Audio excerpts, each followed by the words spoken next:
अंग्रेज़ों ने भारत के राजा महाराजा को भ्रष्ट करके आपस में लड़ा करके भारत को गुलाम बनाया। उसके बाद उन्होंने योजना बनाकर भारत में भ्रष्टाचार को बढ़ावा दिया और भ्रष्टाचार को गुलाम बनाए रखने के लिए प्रभावी हथियार की तरह इस्तेमाल किया। अंग्रेज़ों ने हमारे देश को 200 सालों तक गुलाम बनाया था और पूरी तरह से हमारे देश को लूट लिया और हमारे देश के लोगों के ऊपर बहुत जुल्म किया, जिसे हम लोग आज भी भूल नहीं सकते। जब भारत में ब्रिटिश शासक का आगमन नहीं हुआ था तब भारत में रियासतें चल रही थी।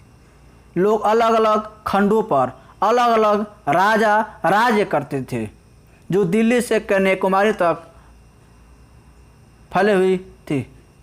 भारत में कई राजाओं ने राज किया था। भारत में बहुत सारे ऐसे शक्तिशाली और वीर शासक हुए जिन्होंने विदेशी आक्रमणकारी से अपना देश को सुरक्षित करने पर पूरी तरह से प्रयास किया।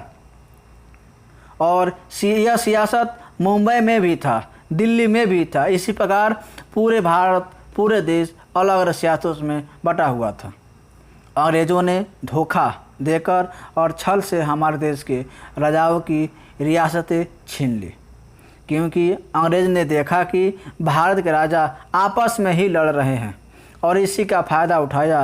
और अंग्रेज़ों के पास ज़्यादा मानसिक बल भी था, जिसके कारण वे भारत के राजाओं को मार देते और उनकी रियासत पर कब्जा कर देते। इसी प्रकार अंग्रेज़ों